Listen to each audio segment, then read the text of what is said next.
There we are. I need to lean into you. But I'm leaning into you now. No, but is it me with my leaning head again? That's it, isn't it? Hey guys, how we doing? Well, we're just going to check if we're live. Let's have a look. And as I go up there, Ross Barlow just got to Everest Base Camp about an hour ago. Absolutely awesome. Good big shout out to you, David Reddy. Well done. Huge success. Yeah, a lot of Evertrekkers getting to base camp in the last week or so. While we're waiting for people to go on, just absolutely awesome. But yeah, just check we're live, Dave. Well, the one thing we normally do is go on the chat, you see. Yeah. So that's where. That's what it is. So I think we are live now. Yeah, it's all good. No, it's been a hectic October, to be honest. It's been busy. Isn't it? Yeah, probably the busiest October on record, I would say. Well, this year has been absolutely crazy, but yeah. If you have joined us, just so we know who's on. Tamarin's here. Hello, Tamarin. Tamarin wins for the first comment. Well done, mate. Yeah, we got Darren. Who else we got? Come on, give us a thumbs up or a high five, or the old shaka, whatever you got for us, guys. Good to see you on. It's been a mad week. We had a training weekend this weekend, so it was really nice just to catch up with some Evertrekkers. Not sure if anyone on the live was on the weekend, but it was great to have Steve down from North Wales as well. Steve and his team. Yeah. So Steve, Martin, and Dewi, who are our mountain guides for the weekend. Also, just great to meet so many Evertrekkers who are going on trips. Some very, very soon. I don't know if Diane's on here. I know Di Fizbark is usually on here. Diane will come on. She usually does. She usually does. She's never. I don't think never bang on the 12:30, but she comes in a few minutes. We'll forgive her. Hey Tina, how's it going? Hopefully you're doing well as well. Yeah. Hey Tina, hope all is well, mate. I did get your little comment around Langtang. So great to see that. Langtang, I know. Yeah. Hey guys, checking in with full on Kumbukov. Oh, Paula, mate, I hope all is well. Paula Brewer, I know I've got a bit of a dodgy chest the last few days. Yes. My asthma's clearly playing up. We got Kim, we got Henrietta, great, Nick, Paul Dewhurst, Gav. Oh, it's nice to see some familiar faces on the live today. So yeah, Dave.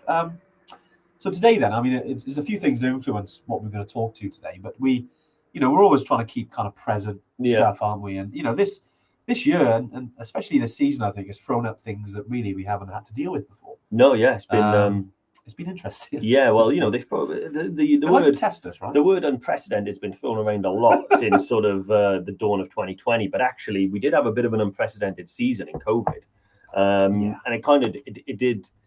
It's like everything, just as you begin to relax and think that you're settling into business as usual, the Himalaya likes to throw a curveball and remind you that it is can be a pretty inhospitable place. Yeah. And you are going to an area where there are, quite real dangers and there's certain ways and means that you can protect yourself against those dangers, both mentally and physically. So what we thought about is, well, we'll talk about just that. There's been a real big season, probably the biggest we've ever had on record, not just for Evertrek as well, but for Nepal. That bottleneck of people that were planning to go but postponed due to COVID, they've all been piled into the last two seasons, and this one in particular. So it did present a lot of its own sort of unique challenges, I was great. I slept the other night. That was good. First time in a couple of weeks. The training weekend, yeah. Oh, Karen Bardet has turned up.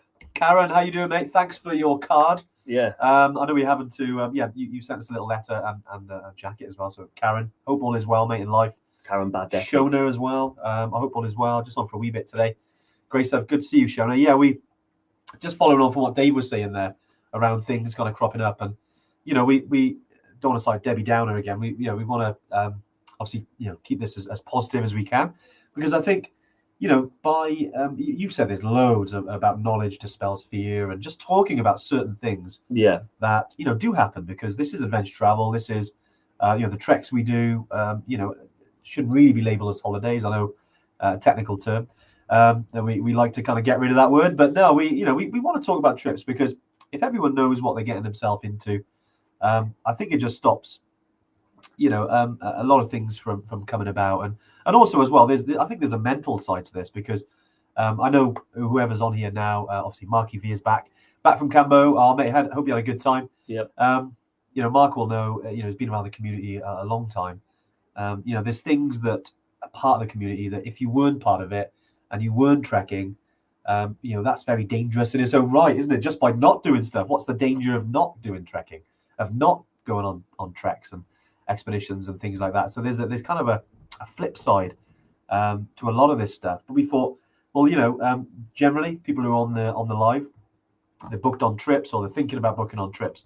Maybe they've been on trips and they've obviously there's some of these questions. So anything to do with anything like, some of the dangers, some of the things that might, that do happen, drop them in the comments so me and Dave can chat about them and give our own views on it.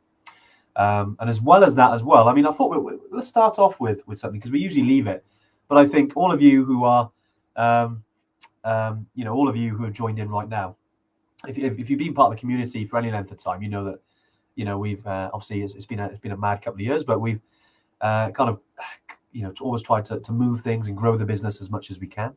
And a big part of that actually was, I don't know if you saw a post in the probably about 2 weeks ago. We did a little dip test on potentially opening up some investment in Evertrek. Had a great response on that. A lot of people registered. I think we had over 260 people register.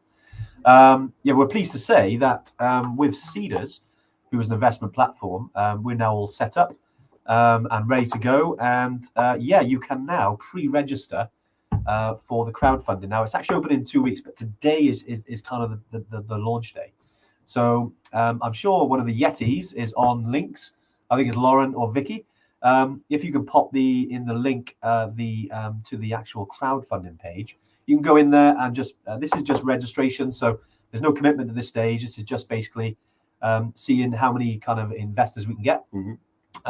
But we're really excited, Dave. I mean, I know it's kind of strange getting to the stage that actually allow the community to actually invest in Evertrek. I know. Well, it was always something that we've kind of been interested in, not necessarily the funding, but ways of connecting with the wider community. Because one of the big things that we really drive at Evertrek, and if anyone ever asks me, why should I book with Evertrek? What's different? One of the things I always say is, well, you can book with other companies and do the same trips, and you'll probably have a wonderful time. But one thing you don't actually get is the community. You guys. You're actually part of the business already, but now it can actually be tangible and real. Yeah. And huge. It is because it's crazy, like the coming together of knowledge that all of you guys do. Not just the people that watch this live, although you are the hardcores, but everyone that watches every week on YouTube, that catches up on Facebook, that messages us. On the podcast. Yeah, the podcast. Anyone that's done a trip, anything like that. The value that you guys bring is astounding, and I learn every day from being part of this community, and hopefully everyone else does. Yeah. And it is an amazing thing now to be able to say, well, let's formalize that connection with a contract. And just goes without saying as well, because we put the link in there, and obviously we want to make sure that with this, because we're not regulated by the FCA, the Financial Conduct Authority, the Cedars are. So anything we do is not investment advice. When investing, capital is at risk. Just want to put that out there. Whenever we do statements like this, we want to keep everything above board. Was that the small print? That was the small print. It's pretty good. Normally you're supposed to say that really fast, capitals. I know, because we want to want to do it the right way, right? And although it's a great opportunity, and for you guys to pre-register, which is huge for us. We've obviously got to put that forward. But right, anyway, so links there. I'm sure we'll be talking it and getting emails and reaching out to community in different ways. But we did reach out this morning to the first people who did. It was only about an hour ago, actually, but basically the people who showed an interest first. But then you guys are the next people to know. So, I hope that is some awesome news. And like Dave said, it just feel like, being part of Evertrek and being part of the journey with you.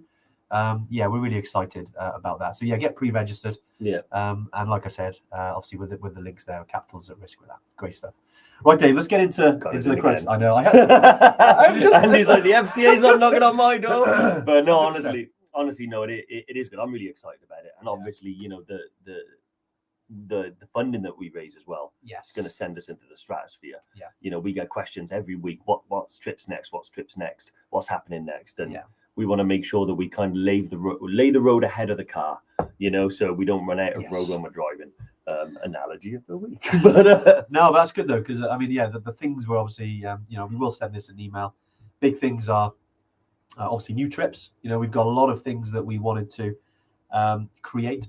So a big part of it will be about the trips and starting new trips in countries we're not operating in. And we've got a lot. If you've been part of the Evertrek community, you'll know we've got a lot in the background we want to release, and more future adventures. Then we've got the internal booking systems, the website we want to improve, which just to make it a nice experience for you guys, and then also improving all the ancillary stuff. One of them being the kind of app that you're using. We want to try and bring some new features to that and develop that with Vamoose.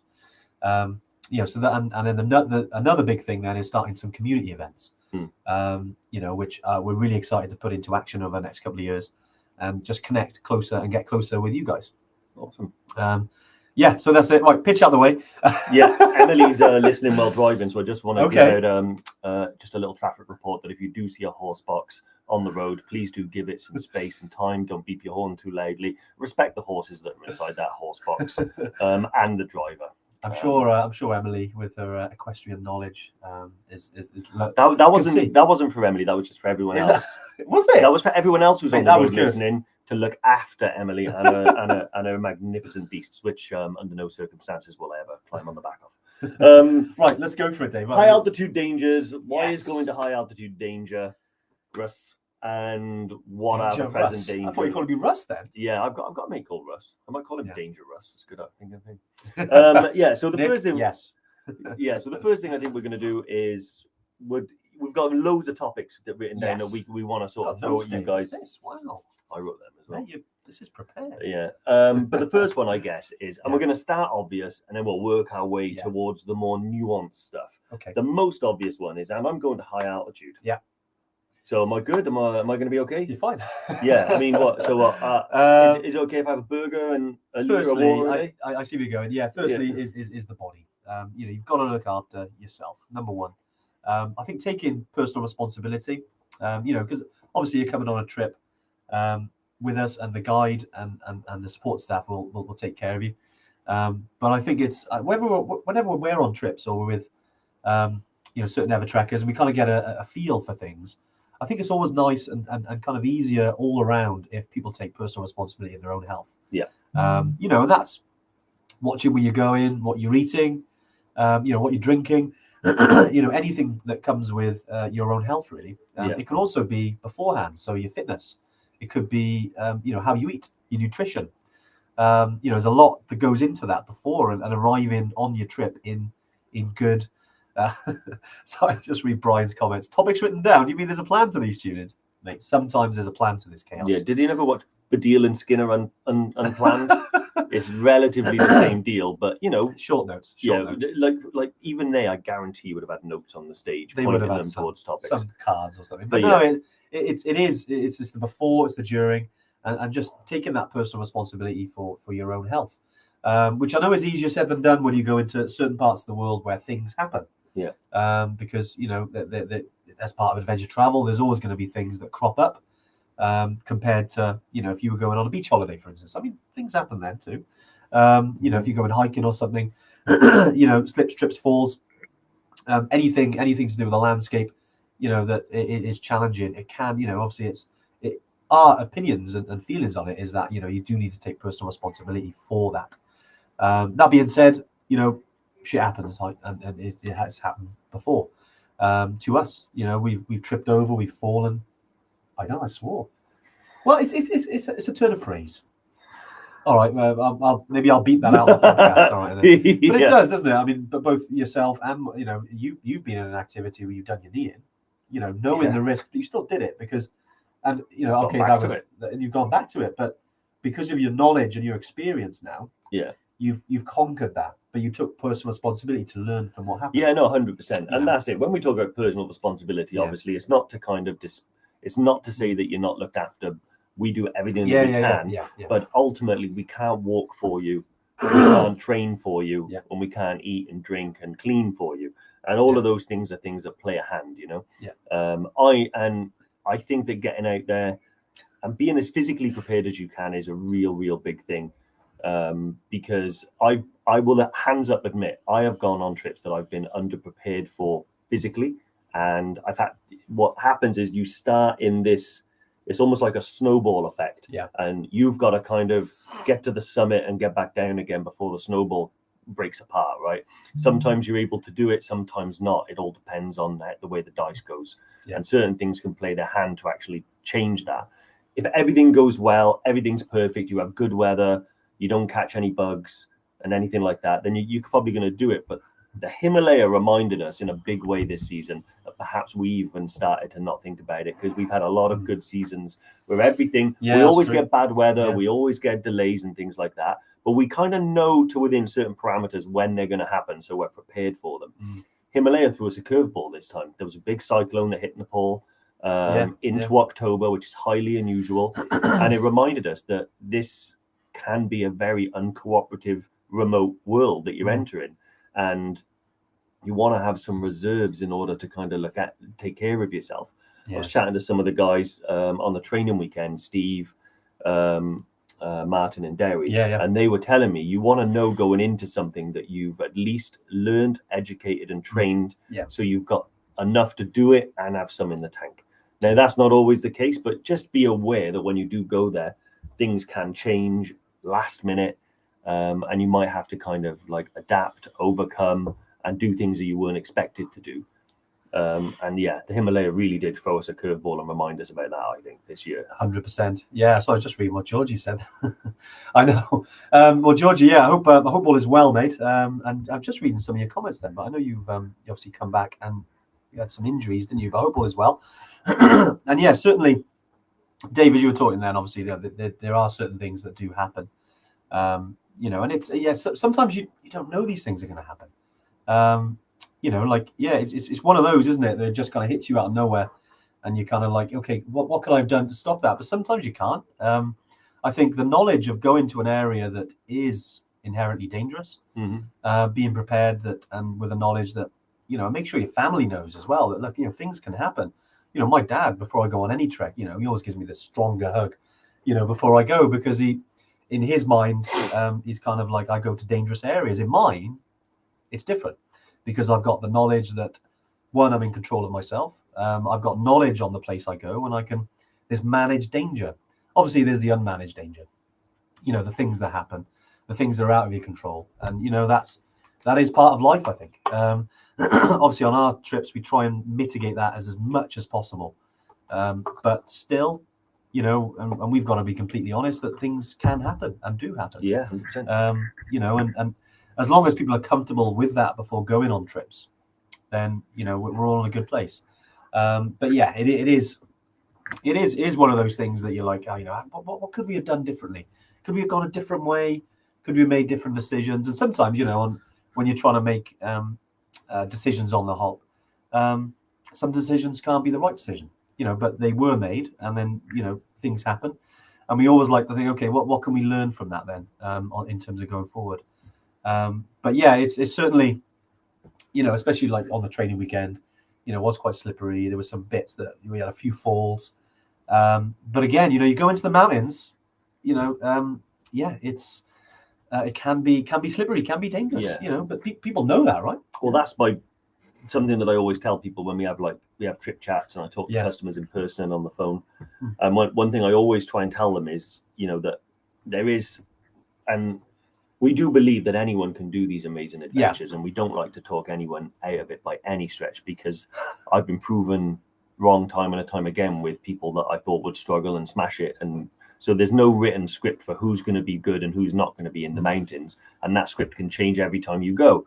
But I do think the one thing is, I like to try and challenge the perception that because it's an organized trip that we go, that everything is 100% of the time going to play out as it's planned, which isn't the case, because even we have to adapt and make changes last minute. I want to say Paula Brewer actually was previously, I might be wrong, because Annapurna had to Paula, go to, was it I mean, I think this was last year, wasn't it, when we reopened after COVID? Had to initially went to do Everest Base Camp, and couldn't get the flight to Lukla and had to make a decision to go to Annapurna. It's not a lesser trip by any stretch, but having that flexibility in the mind to kind of be prepared before you go that can happen is a big one.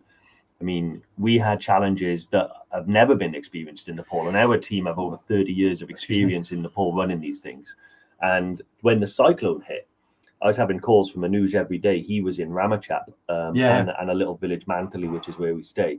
And he was telling me that there was nigh on 2,000 people stuck there. And for those of you that have been to Ramachap, the airport, and have been to Mantali, the place, you'll know that it's not Kathmandu. Yeah. It's not really equipped for that amount of people to be stuck there for any length of time. And he said it was, it was pretty brutal. Sorry, I love what Lucy put there. I always think I'm going to die when I go on adventure holidays. It's not in my will before going to Africa. Yeah. Well done, Luce. Your trip to Africa looked amazing, by the way. Obviously, Killy. But the rest of it looked fantastic, and I hope all is well. Yeah, wasn't Paula Brewer then? Sorry, Paula. Yeah, no, I'm getting confused because it was a different Paula. Yeah, it's a lot. There's a lot of Evertrek. There's a couple of Paulas. Sorry, Paula. Well, just home from EBC. I hope you had a good time. Well done. Congratulations. And literally we had to make some like pretty snap decisions, about what we do with these trips. Do we go to Annapurna? Do we salvage the Everest Base Camp trip? The difficulty is once you've got 2,000 people trapped in a single place, is that also means that there's a similar amount of people trapped at the other end. It means some of those people are going to be sick. Helicopters are going to be almost impossible to come by. So it's like this elaborate chess match with the weather, and you're trying to move your pieces, around the board in such a way that you can get to the finish line, and the weather's putting blocks in front of you.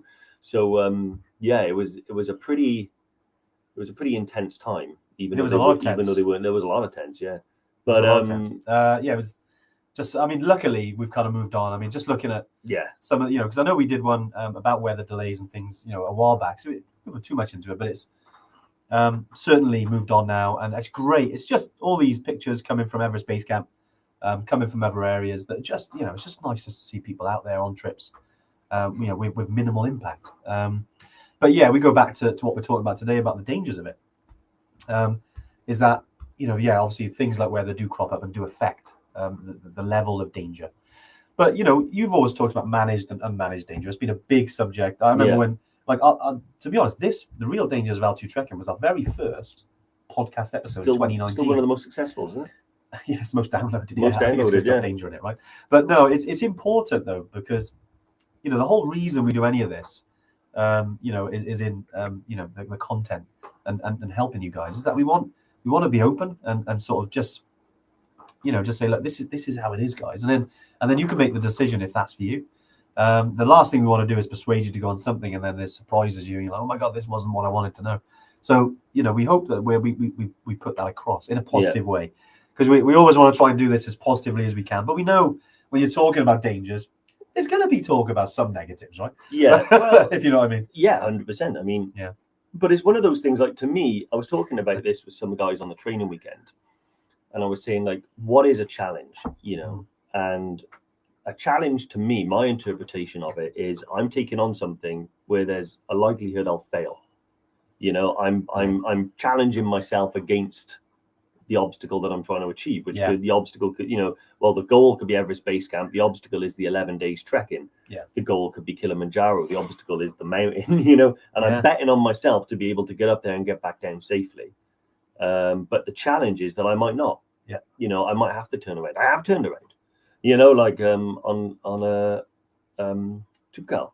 Which we've talked about before. It was another decision. We were talking about it last night even. Yeah, we were. And I was talking to Andy. I was saying it was a strange sensation, like turning around and going in the opposite direction to your friends and your teammates who are going up to the summit. And in that moment, it feels like surreal. Yeah. Like, why am I going down? But I said to Andy, like, I was gutted not to be going up, but I was glad to be going down. Well, you made the right decision for that time, and that's all you can do. We all make decisions in life, don't we? I've made questionable decisions. I'm sure we've all made decisions. I'm sure Bri has made questionable decisions, especially with beers. But it's we all make these decisions sometimes with the information we've got, and we're not always right, are we? We lots of people make mistakes. Yeah. But that was the right decision you made, because one, your safety was number one, and you were smart enough and swallowed your pride enough to make the decision, even though you're you know, that ego part of you, because which we all got. Yeah, no. You know, we all like challenges. Was telling you, no, Dave, you can go up. I can't deny you. And when I post a picture of me summiting another mountain, I do feel like a sense of pride. Yeah. And they do say pride comes before the fall. So what I wanted to do was put my pride to one side before I fell. Yeah. And make it back down. That's true. I just said, Paula said, yes, he's looking forward to me. Go, yeah, I'm going back to. You're going in February, right? Yeah, going in February. Yeah, nice. really going to hope Yesse is. To be honest, all the guides are amazing, but Yesse was the guide that led me to Killeen the first time when we went. Yeah, great. So I'll always have a soft spot for him, and he's also a great singer as well, which kind of helps, doesn't it? And that's it. Like, that's one of the things that happened. You know, one of the dangers we've talked about here is managing injuries, medical conditions, what the weather and the land can throw at you. So we've talked a lot about what the weather and the land can throw at you. Another aspect is managing your own health. One of the things that happened to me when I went out there was that I was sick before I left. I got sicker when I was there. Yeah. And I knew that I was. Yeah. Because your health suffered. And my health had suffered already. So looking after yourself in that respect, I mean, I suppose the lessons that I learned on that one was that I probably shouldn't have gone at that time. I should have probably. It's probably me going, come on, Dave, you'll be fine. Yeah. But actually, no, you understand your body best. Yeah, exactly. Well, I thought I was okay. It's not until you start trying, and that can happen. And if it does, the important thing is not to be too beat up about it. Mountain's not going anywhere. I'm going back. And you're going back in the same year, and you're going to smash it. Yeah, going back in the same year, in more winter. Yeah. You know, because I wanted the board to be set the same as what it was in April, which is the end of winter. I'm going at the beginning of winter this time, so hopefully it's going to be cooler. That'd be nice. Imagine it not being a frying pan. That's very attractive. It was like the weekend. I mean, the training weekend we just finished, which was fantastic. You know, compared to the one in August, which was also fantastic. But it's different when you trek in 10 degrees with wind on a ridge than in 35 degrees. You know, where you've got no shade. Sick of it. Yeah, and it depends on the environmental conditions. Is whilst we're talking about it is also key as well. Like you know, the lay of the land, the severity of the slope. You know, things that happen to paths, and landslides. They do happen. They recently happened. You know, which is things, especially in places. I mean, not so much here in the UK, right? But I know it does. But especially in countries like Nepal, where they get a lot of rain, and also as well, it's not that well maintained because it's a third world country. You know, and that happens anywhere. I mean, there's landslides in South America. There's earthquakes. There's avalanches. There's so much that we can't really control. No, yeah, and it is difficult. And you can control how you approach it. Yeah, it's managing fear is a big one. Yeah, I think, you know, when you go to these places, I remember the first time that I went to Everest Base Camp in 2016. Yeah. And it's strange, like the Evertrek didn't exist as it does now. And I was looking for, this is one of the reasons why we talk so much and why we do these podcasts, is because like I didn't have this before I went. No, we didn't. So I was way more nervous than perhaps a lot of Evertrekkers are, because although everyone's nervous, like knowledge does dispel fear. 100%. And knowing what you're getting into and being prepared for something to happen at all times really makes a big difference. Where when I first went there, I'd done as much reading and as much prep as I could, but it was still relatively unknown. It was an unknown quantity, and it really did kind of. I remember the nerves when I got off the plane in Lukla, and I couldn't tell if I was suffering altitude or having a semi-anxiety attack. And I remember being like, it was strange. I was really excited, overexcited, and then I was tingly, and then I was like, oh, what's going on? Yeah. And then I remember distinctly walking through the arch in Lukla at the beginning and joining the trail, and you go immediately downhill and doing. You know, and now I look back and I'm like, well, come on, like, Dave, what was I worried about? Like, you know, it's nothing. Knowledge. But that's why we do this, because the difference between Dave then and the Dave now that wouldn't think twice about it is the knowledge and experience. So how do you get someone to feel like that without having gone before? Do stuff like this. Talk about all these naughty things that can happen. Emily as well. If you can ditch the fear, what you gain in freedom. Yeah, I've heard that before, but Emily, bang on, mate. I actually wrote a post on this morning. Maybe I have to check it. Do you write a lot, or was it just social thing? But yeah, that's I love that. Great words. Yeah. Karen said she liked the sunshine on that hot training weekend. I know, Karen. I think my sunburn's still recovering, mate. So yeah, it was fun. I loved it. I mean, I'm never going to complain about the sun. I will. I'll let Dave do that. Exactly. Bitterly. But I got to be honest. I kind of it's weird because if we go on every single training weekend we've ever done, I reckon 80% at least have had rain and wind, even though we do it in the summer. I mean, it's Wales, you know. The mountains make their own weather, but whatever it is, it was character building. And you learn something new every time. I've only done 2 dry ones. Wow! In all the ones we've done, all the ones we've done, I've done 2 dry. We packaged delivered. Day. Oh, that's good. Yeah, do you know? No word of a lie. Do you want to know what they are? It's relevant. New boots. No way. Yeah. What'd you go for? So, should we segue into new boots? Well, so, we did equipment last week, right? At Cotswold, but it's okay, Dave. So, I'll show you what I bought. If anything different to Maindles, I'm a bit worried. I'll show you what I bought. So sorry about the disruption. But... they want to know. I know. Where is it? I ordered it from Jackson Sports, which is a website. Do you remember what you bought? I'm struggling to remember the name. What make? Maindle. Okay. So basically, I've always, of course, I've always felt like the My Maindle Boutans. Yeah. People are going to think I'm so fickle going back, but I love my Maindle Boutans. I've always thought they're the wide fit. Which is actually a common problem with Maindles, isn't it? Yeah. So Maindles are a narrow boot. They've never rubbed ever. I've never had a blister, but they do feel quite tight. Yeah. And I remember once I told Andy about this. I wore my boots onto the plane. I took them off while we were flying, and I couldn't get them back on. I had to pretty much like force them in, and it wasn't great. And when we were up in the Cotswold place, the guy told me Maindle do a wide fit, and they do an equivalent to the Boutan. Yeah. So I've ordered the Maindle men's Adamello GTX wide fit. That's a mouthful, isn't it? Bloody hell. So, okay, so and if you look, a process link, and if you look, it looks very similar to the Boutan. Slight variation. So a bit more toe protection, which I don't mind because I've scubbed the toe on mine. Yeah. And the sole is made of like this kind of cork stuff. Let's pop the link to the guys, because I know we were talking on the training weekend, and I think Zach actually, who actually got a different version of Maindles, because he was fitted in Cotswold Outdoor in Cardiff. Yeah. And when he was trying the Maindle Boutans, the classic ones, they were just too tight. Yeah. Nick said boot porn. I kind of feel like, is that what this is? I'm sure hopefully the bots with Facebook won't mute us because we just said porn. Shall I just post the Jackson links? Go on. Yeah, because do you know what? Like I looked at all the normal places, and Jackson's sorted me out, and it arrived I ordered them yesterday, and it arrived next day. So I've posted a link in the chat. Yeah. And I'm going to get the guys then to repost it in here. Nice. I think it might be Vicky now or Lauren, because I know that they're tag teaming with a guy. Vicky! Wow. Maybe. Let's have a look. Moved over to Sallower Crow GTX. You know what? Sallower, quite a lot of Evertrekkers had them on the training weekend as well. Yeah. Very useful. And yeah, Lucy was asking, mentioning it. Certainly rained on EBC training in Wales in 2019. Oh, mate, Lucy, that training weekend, that wind on the Sunday, when we were like literally blown in the wind, that was epic, absolutely epic. But I hope it served you well on your future adventures, mate, because I know you've EBC, Killy. Now what's next? I'm going to segue into safety. Okay. George McDonald makes a good point. Good insoles make the world of difference. I'd agree.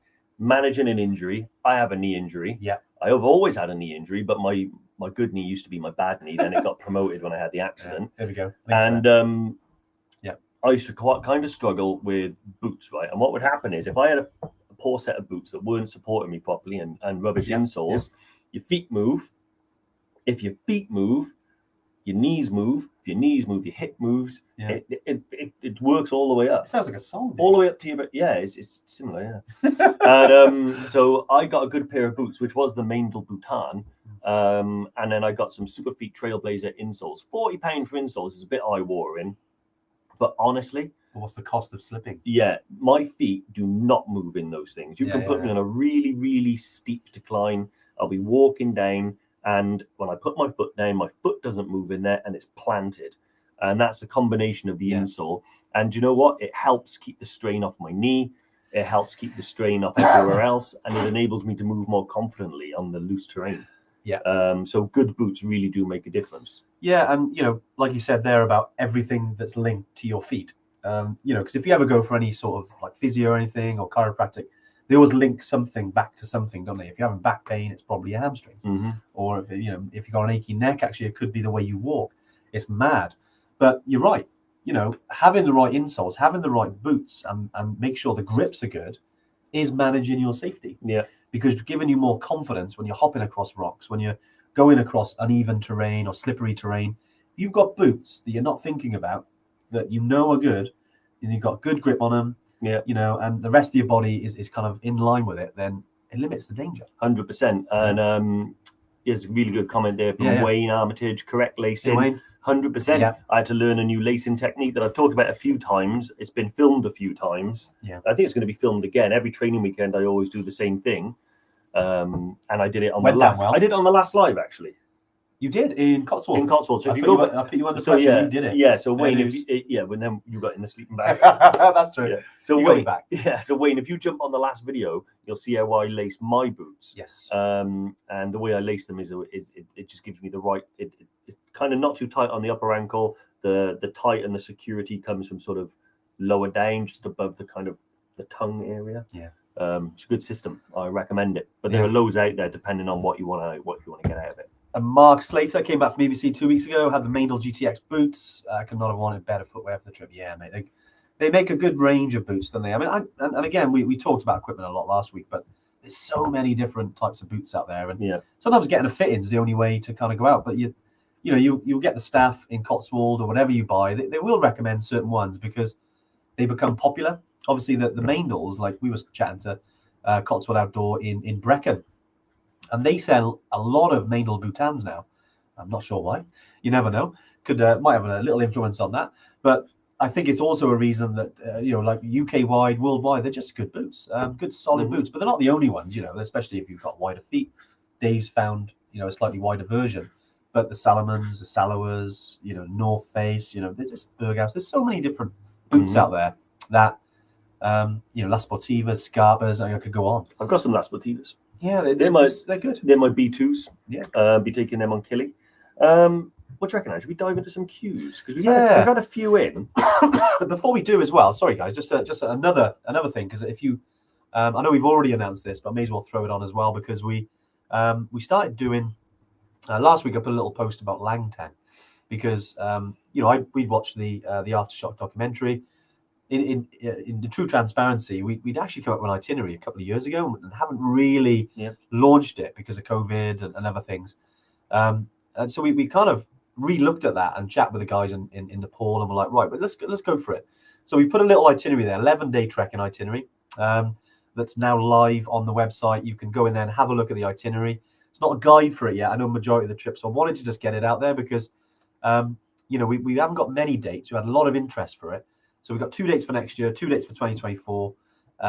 Little offer over the next, I think it's 6 days left. So until Monday, if you use Langtang 200, you get a couple of £100 off if you book that particular trip. So definitely have a look at it. It's a really nice route. The actual Langtang area was actually the third most popular area in Nepal trekking prior to the 2015 earthquake. So, it used to be very, very popular. Now it's not, which is kind of nice. Go into an area that's, quite quiet. The infrastructure is now there. If you've watched the documentary, if you haven't, I highly recommend it. Yeah. I think it's called Aftershock, Everest and the Nepal earthquake, I think it's called.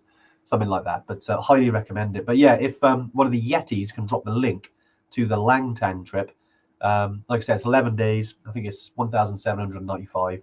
£200 deposit, and you can just have a little look. And yeah, if you're interested, any questions around it, I'm certainly going to be doing that trek. It looks 100%. Awesome. I say personally, we haven't been there yet, but we know that it's a popular area. Speaking to our team, they've had guides who've done it many, many times. Far from Kathmandu. And it's got its advantages. We're talking about dangers. Yeah. Of high altitude trekking. One of them is the weather, the delays, and actually it's the closest trekking area to Kathmandu. So it means you don't have to prepare for flights. Obviously, it's a long drive. It takes about several hours to actually get to the start of the trek, and then you trek for a few hours before you get to the first spot. I think it's not as long as Ramachap, though. So no, exactly. Yeah. No, I remember being in Nepal and Anuj telling us, we should go to Langtang, and we were looking at it, and we had the itineraries, we had everything. And then COVID hit. We had other priorities, so we never really got round to it. And then we were watching the documentary, and we just thought, do you know what? It's such a beautiful place, so stunning, and not nicely remote, high altitude. It ticks all the boxes, and so gladly we got it launched. I'm really excited about it because it's on my Nepal bucket list. Yeah, same here. And it's and the big part of it, because it was a powerful documentary, is actually helping the locals. Like they used to obviously get a lot more visitors back in the day. Now they don't. I think it's a good reason to go there. You've got absolutely, the views are outstanding. They challenge the Annapurna and the Everest regions, and it's a cool trip. And Karen hit the nail on the head there about you could do maybe Chitwan for a few days afterwards. You still got a couple of weeks trip. Yeah. Anyway, something to think about. Thought I'd mention it on the live again. But yeah, sorry, Dave. Questions? I think you should answer the first one. Because remember when you went to Peru and I stayed in Wales. You did. Yeah. So there's a question about Peru. So I was wondering if you might just take that one. Only because I stayed in Wales. Okay. What is the luggage allowance for Lima to Cusco or Cusco to Lima if less than international flight? No. So it's the same as depending on the airlines, but the internal flights 23 kgs. To be fair. Mine was a little bit over that, and they didn't charge me. I think I had like 26 kg. You shock me, and I took my camera gear. I needed to get some footage for the other trackers. I've lifted his bag before one time to put it on the lift. And I got away with it. I smiled and I said hello, and it doesn't always work, but they let me off 3 kgs. So I was happy about that. But 23 kgs, if you're sticking to it. Rich, I hope that helps. Awesome. Nick absolutely Taylor. Love Peru as well. Just to round Peru off. Is it nice? I was chatting to Doug actually last night. My dad? Spud? Oh. No, Scottish Doug. Scottish Doug. And he really wants to go to Peru over the next sort of 2 or 3 years. And we were just talking about the trips and the differences between the Inca Trail and the obviously the Tomokaea. We do both. But yeah, which both are amazing. And both itineraries are on the website. I'll go in and have a little look. You can see the variances. Yeah. But yeah, you just can't wait to get out there. Yeah, I can. It's on my. It's definitely place. On my bucket list to head back out there. Yeah. I'm not sure which one I want to do. I'm torn now between Tomokaea and the Inca Trail. I reckon I'll probably do the Tomokaea first, just because it's worth it. I like the idea of the remoteness. Yeah. And I think I'd be happy enough arriving in Machu Picchu. However, I'd be one of those people that's just happy to see the ruins. Yeah. And do my trekking in the mountains. I don't know, but then the Inca Trail has that history. I don't know. It is really cool when you're kind of there, and I think the Inca Trail is marketed as like that's the only place the Incas ever visited, right? But it's not. Like there's loads of Inca trails. There's loads around, and like obviously on the Tomokaea route, you go in on parts of the Inca Trail there that were used by Incas that were the trade routes. The same in the other route. It's just such a big place. I'll create the New Portonian Trail. I don't think there's any in Newport, mate. No, I'll create it. You create it, okay? Yeah. Okay, that's going to be the next one then. Yeah, exactly. Following the steps of Newport boy. Nick Taylor, do you anticipate Mount Everest summit trips? Asking for a friend. Nick, appreciate your friend asking. 100%. It's in the future. 100% it's in the future.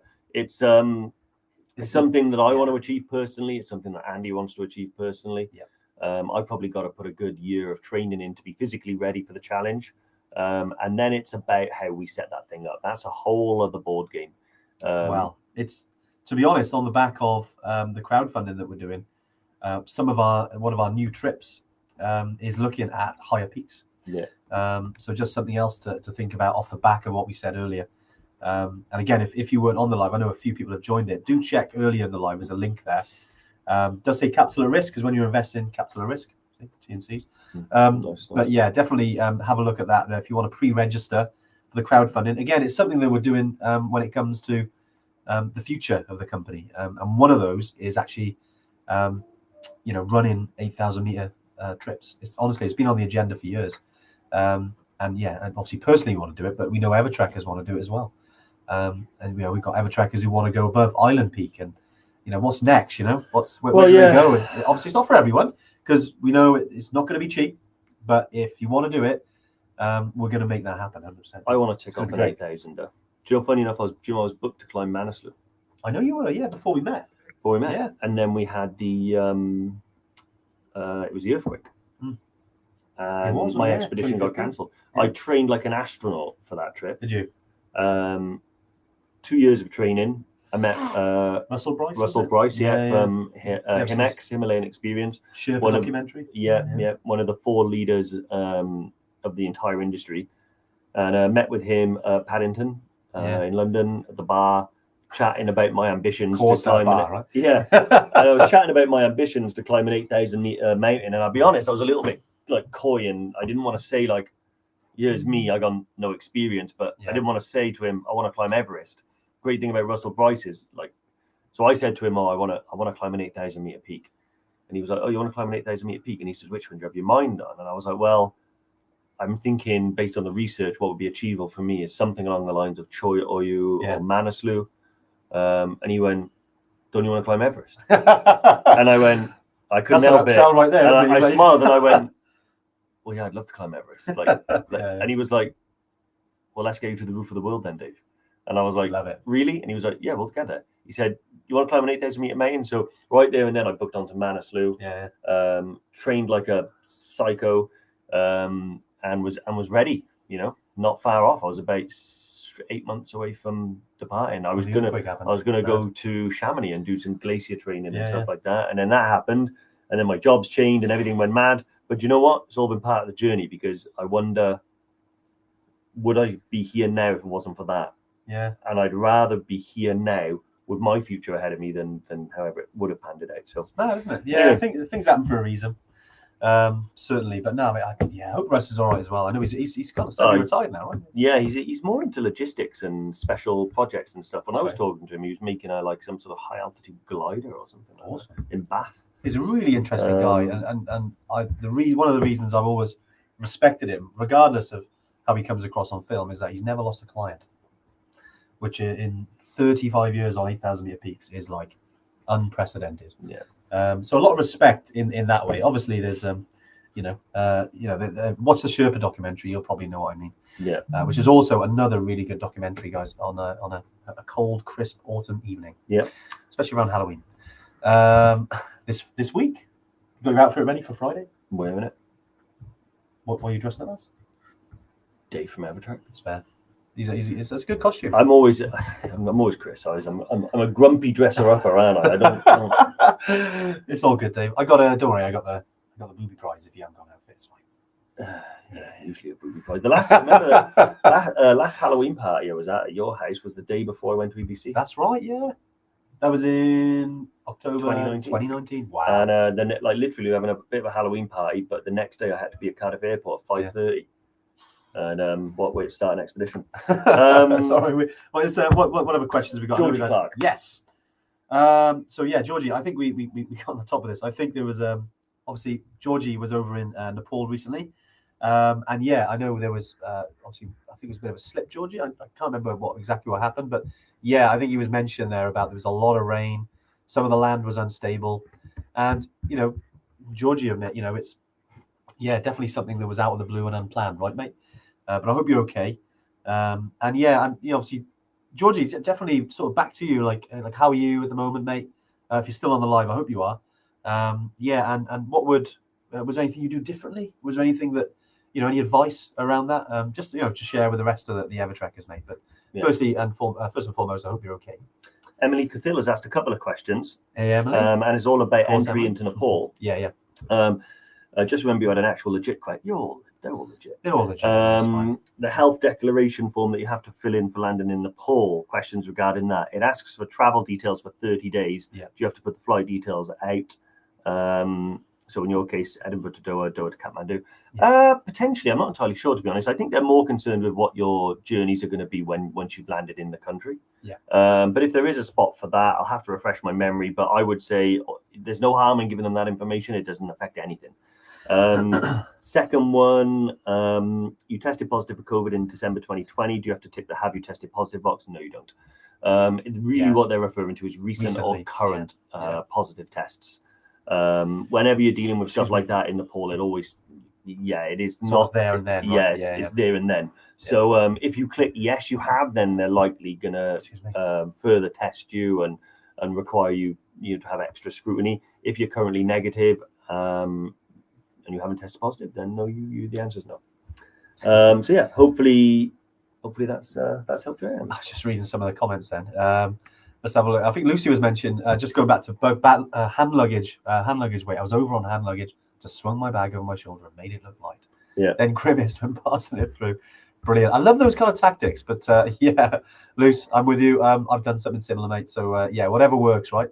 I think Mark just mentioned as well. I was looking at trips, but after doing EBC, it was tough in places. How much tougher is the Ring of Fire? That's a really good question. So yeah, Mark, obviously Everest, yeah, is a toughie. I mean, all the trips are tough in their own right. I'd say in terms of the altitude profile, the trekking part of it is probably more or less the same, if not a little bit easier. The only thing that will be difficult is when you climb Cotopaxi, because that is on glaciated terrain. You will be wearing ice axe crampons if needed, because it depends on the terrain. There will be like fixed ropes, but the trekking part of it, you'll be just fine. Now, obviously, talking about altitude in terms of height, Cotopaxi is near enough 6,000 meters, so it's a little bit higher than EBC. I'm not sure if you climb Kalapatar, but yeah, so it's not a million miles off that. But yeah, 100%. Ring of Fire trek is absolutely, awesome. It's been very popular. We've got the other one, which is Summits of Fire, which is definitely a lot challenging, because you're talking sort of 3 or 4 peaks there, near enough 6,000 meters, and in 12 days. So imagine sort of 3 or 4 killies in that time. So it's a beast. Summit. I know. That was a beast. When we built that one, we were like, it's a dark horse. That's a dark horse. But that's why we released. We understand. We always want to tweak things and make things right, especially for the community, because then the Ring of Fire is more achievable. It is, also a great trip in its right, and you get to see lots of, the remote Andes in Ecuador. Don't forget as well, if you are going out there, you're a remote Andy right now. They're looking at you remotely. They are actually. That's very good, mate. Bloody yeah. You like that one, do you, mate? It's because I was getting a bit hot, so I was. I've taken it off, and now I'm ready. Is that it now? Yeah. His fighting spirit's back. But no. So if you're looking at Ecuador as well, don't forget you can do the Galapagos. We just released probably last week, I think, or a week before. We did. I think it's about 5-6 days. You can island hop. If you are going out there, just to tag on at the end, just to kind of throw that out there. Yeah. If you're a diver, if you like snorkeling, if you like just relax on the beach, Galapagos Islands. Great stuff. What's next? Karen Bardetti has said, people said it's short, so is there anywhere else to add on? I think she's talking about Langtang, unless she's being rude. I see what you mean. Yeah, Karen, you're a Nepal expert now. So it is 11 days, but to be honest, that might suit some people, because 15 days tends to be, you require more than 2 weeks off work, and people tend to like to book work off in a week or 2 weeks. So it actually fits quite nice. It's like an intermediate length trip. They're actually quite popular, because it means you can book 2 weeks off, do the 11 days in Nepal, have an extra day and got back. Or you can add on, you can go Chitwan. You can do Pokhara, yoga retreat. Yeah, there might be some more add-ons that we're releasing very soon. Looking into things like rafting. Yeah, bungee jumping, skydiving, even bungee jumping without the rope. Yeah, that's true. Very good. Yeah. Bungee jumping with this skydiving. Yeah, I got it. Yeah. Took me a while there. That's dangerous. Yeah, it was good. I know this is the dangers of altitude trekking. Yeah, exactly. But that's the dangerous of jumping out. Yeah, that's the dangers of gravity. I don't like it. I mean, you will never, ever get me to do a bungee jump. I will gladly walk up a mountain that I know is dangerous, but I'm not. What I don't like about this, Andy, when you go to like Australia or whatever, these places where bungee jumping seems to be really popular. Yeah. I want to feel like I'm in good hands. I don't want to feel like the person tying the rope to my leg is some guy on a gap year. Like, yo, dude, just earning a couple extra quid, but yo, just jump. Okay. I want a soldier, someone who's been in the military with a military approach to safety. Is that what it is? Because I've seen too many go wrong on YouTube and stuff. Yeah, but what about all the ones that went right? The hundreds of thousands you don't see. Yeah, and do you know what? I'll be more than happy to let those guys. No, it's not. Not for you. Not doing it's all good, but at least you've made a decision. Also, if I attach a rope to my ankles and then I jump off, my knee's going to implode as soon as it. I think there's a lot of things would implode. Yeah. But brilliant. Right, what else we got there? We got any? I think Tracy. Hey, Tracy. Hope all is well. Got wide Alberg boots fitted for Killy. Great, but the grips let me down. Ooh, wasn't the greatest boot for that last descent. Any ideas to improve grip? Tracy, to be honest, any boot on that last descent is tough, because it's so it's so mixed, especially when you get lower down into the jungle. If you've had a bit of rain, it's quite slippery, isn't it, on the mud? And I think a lot of boots, it doesn't matter what you wear, unless you're wearing spikes, you're going to slip. Yeah. But yeah, if the grips weren't good, when you see a boot and it's got the words GTX next to it on any make, it just means that it's got a little bit better grip. What I would recommend, though, just because I'm all about the specialist. If you want to go into store, tell them this issue, and obviously look out for the ones with GTX. But that would be my recommendation. But speak to them and say, look, I just want something with a bit more grip. Vibra grip. Yeah, Vibram sole. Vibram. I know Conta grip and Michelin got their own version now. Vibram's probably the most popular, I think, in terms of the grip. Gore-Tex is like the Gore-Tex lining, and GTX is the lining. Yeah, but they tend to be high-level boots because they're expensive. Yeah, it's just the like if they've got any form of grip, and if it's a big thing, because we go back to what we talk about managing danger and managing your feet. If that's something that's on your mind, what it's like when something's on your mind. If you're thinking about slipping, you're going to slip. So if you need to change boots so you're not thinking about it, I think you should. That last descent though, it's hard. There's not. If you want about the last one right to the bottom of the gate.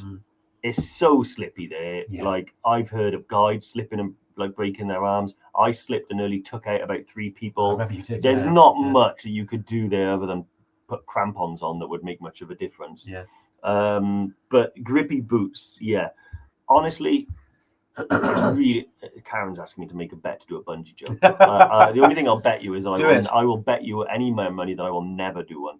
I think with regards to boots and grip and things like that, poles are probably the best thing you can do to add grip to your boots, and stuff like that, or yak tracks or something like that. They're still around, yak tracks. Yeah, I mean there's loads of different versions of them now. Yeah, but yeah, Nick, you are bang on, mate. As you were saying it, you were thinking Vibram soles, I think. Yeah, I was thinking there's certain things about I don't know why that was an old version that I'm looking at. That's why I subtly. Yeah, but it's good. I like being corrected because we don't know everything. No, but we're good. We don't know some things, but yeah, there's Nick. Thanks, mate. I remember that now. I think GTX. I think they're made by Castrol and therefore very slippery. Brilliant. No, but guys, look, just around today. I hope that was a little bit useful. I know we're coming to the end now. Was it 20 minutes past? Talking about certain things that happen on treks, being aware of them. Taking personal responsibility, just being aware that things do happen and they can, and you being okay with that, I think is a big thing. And where you're going as well. Your thermal countries that a lot of the countries we operate in are not westernized like here in the UK, or around Europe or North America, Australia. I'm trying to think of all the other places, but so do be aware of that and get comfortable with that, and Dave, have you got any last bits of final word before we I think training the body is good, but where the body fails, the mind can succeed, and I honestly think that by training the mind and also expecting it to be an adventure, it's not a scripted journey with everything laid out exactly as it's going to happen beforehand. Things can change. Script it's not so much of a script as a loose plot, and the day-to-day script is being written every day by you, depending on where you go, how you do, what the land decides.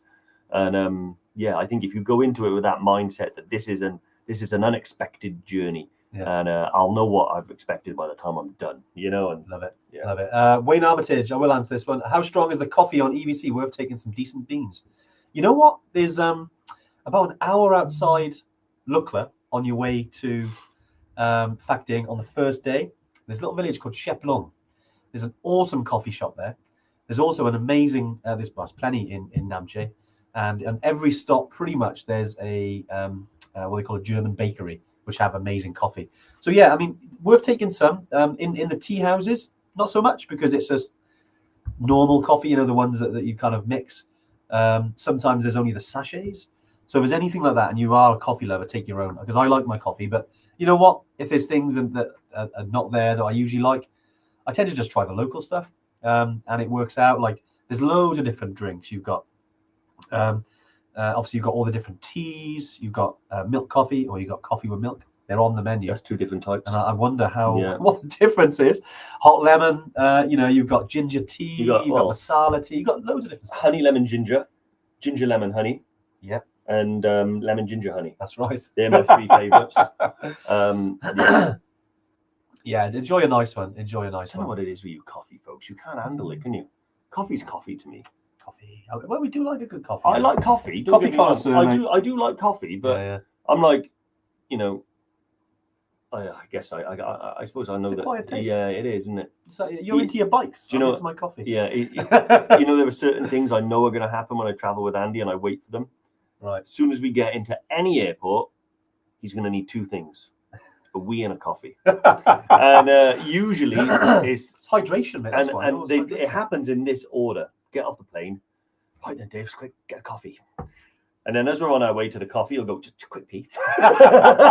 You know, and it's like, this cracks me up. And you and all my friends, you and John are the worst. Like, we'll be driving on the motorway, just need to pull off a quick pee. Yeah, 10 minutes later, 10 minutes, not going to lie, Dave. Need to go again. Hot and bongo one day, I think. Hot and bongo. Now, look, guys, I hope it's been great today. I know we've gone off on numerous tangents, but I hope it's been useful. Excuse me. We'll be back next week. Do look out for more details regarding some of the announcements we made today. We'll be putting them on social media and emails. Yep. Any questions, just drop us a message. You know where we are. And we'll see you next week. See you next week. All the best, guys. Bye.